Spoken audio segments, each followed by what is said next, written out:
Hello everyone, so I love to play chess. It is a big hobby of mine. It's a very fun game of strategy and all that. So today I decided I will be showing you guys how to play chess. If you already know, well then cool, you can still watch if you want, but if you don't know, this is going to show you how, I guess, to help you learn. So let's get started. So to get the board set up, I have it set up exactly how you're going to want to have it set up. So I'm going to explain how all the pieces, what they are and all that, and how they move in a little bit here. But this is how you set it up. You have the pawns, as I said, I'll explain all of that later. They all go in the front, white and black, both sides. And then all the pieces will be just like this. You can probably stop the video here if you want and look at which pieces look like these and then set your board up like that if you want to kind of follow along here. So the first thing to remember here is that white always goes first in chess. It's always white, never black. So that's just, the first rule of thumb here. So now I'm going to show you guys how all the pieces move. And that's what I'm about to do, I guess. So, we'll start off with pawns.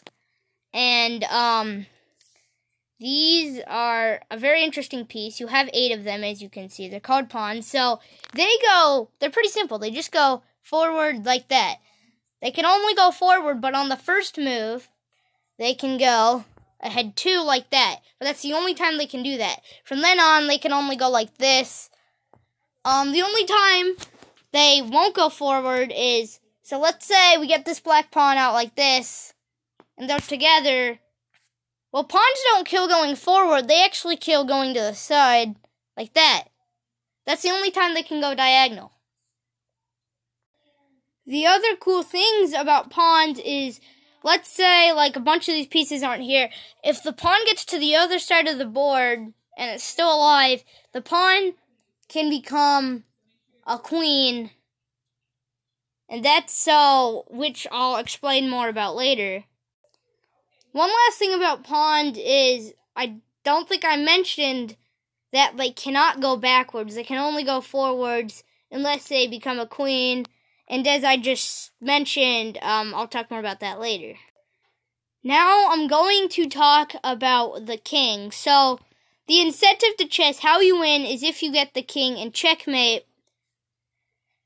And checkmate is pretty much when any of these pieces, so let's say, since we know how the pawns move now, let's say a black pawn was there, then the king is in check because if it didn't move, the pawn would take the king, but the king never gets actually taken in the game if the king can't move out of check. As I just said, then the king is in checkmate and you lose and the other player wins because they have you in checkmate, or you won because you have them in checkmate. I'll talk more about the king and checkmate and all that later when you get to know how the pieces move a little more. So now we're gonna go with the knights.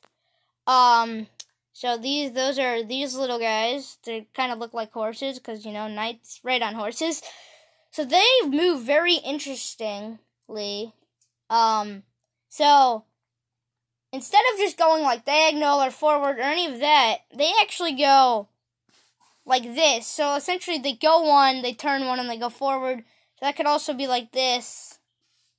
It's very confusing, so if you can kind of get the pattern here. They go forward one, or the side one, or side one, up one. And they can go backwards or forwards. Every piece except the pawns can go any which way direction they want. So, knights are a very interesting piece. Very unique. They're the only piece other than the pawn that you can actually move on your first turn. If you saw the setup earlier, even if they're in the back, they can just jump over pieces. Because, yeah, they can jump over pieces, opposing players, or their own teammates. They just can't jump on a square where there's already another piece, obviously. Okay, so next up, we have the bishops. So bishops go diagonal, and only diagonal. It's the only thing they can do. Forward, backwards, any which way. They kill diagonal. Every piece actually kills the way they move, except the pawn. That's the one exception. I should mention that. But anyway, bishops are pretty simple. They just move diagonal. There's a white bishop and a black bishop because look what square they're on. And they can never move off that square because they only move diagonal on their colored square. So anyway, that is the bishop. So next up, we have the rooks. They kind of look like castles. Anyway, they're more powerful than any of the pieces I showed you, other than the king, depending on how you look at the king. And we'll get to more of the king later. But the rooks, they just go forward like that, or to the side. They can't go diagonal. They can't move like a knight, but they can just pretty much just go just like that all around the board, forward, backwards, to the side. You get 2 of them, just like you get 2 bishops and you get 2 knights. So they're a very valuable piece. So that is the rook. So next up, we have probably the most powerful piece on the chessboard, the queen. So what's interesting about the queen is you've seen the rooks and the bishops and all those. Well, the queen can pretty much do all that. The queen can go diagonal. It can go forward, to the side. It's a very valuable piece. The one thing the queen can't do is that it cannot go like a knight. But other than that, the queen can pretty much do anything. It is your most valuable piece when getting the other player into checkmate or check. It's a very, very valuable piece. So that's the queen. So next up, we have the king, and I talked a little bit about that earlier. The king might not be the most powerful piece. That's probably the queen, but the king is the most important piece in all of chess. So how they move, or how the king moves, it can only move it can only move 1 in any direction. But that's just how the king moves. The king is a lot more complicated than that. So guys, here's a little example of check. Because as I said, the king is very important because you're trying to get the opponent's king in check. So as you can see, the rook could do this to the king. It could take it out. So the rook would probably have just moved here. So the king is now in check, but it's not checkmate because the king can move here or here. So the game is not over for white. Right here we have an example of checkmate because, see, the queen has the king in check, so the king can't go backwards because he stood be in check, can't go forward, and he can't move to the side because the rook's right here, and these pieces can't hurt or eliminate or kill any of these pieces. So it is checkmate, and black would win this game. So there are 3 ways to get out of check. So number 1 is to move your king.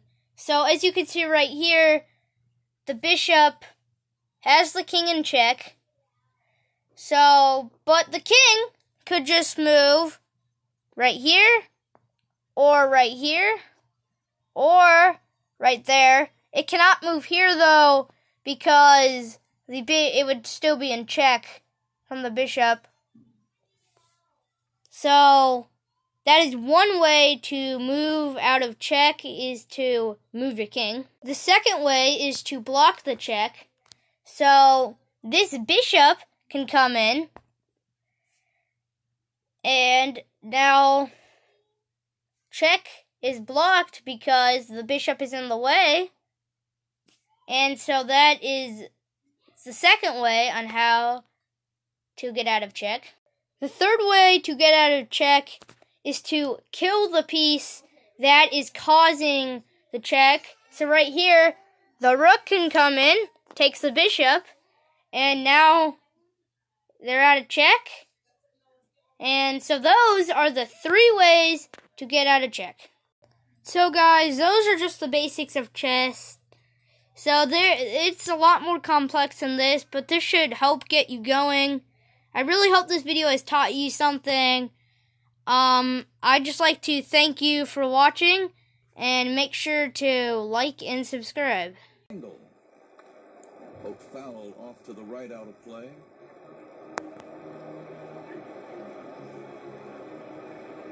You don't want many 2-0 and 3-1 counts if you're a pitcher. Now that's easy for us to say.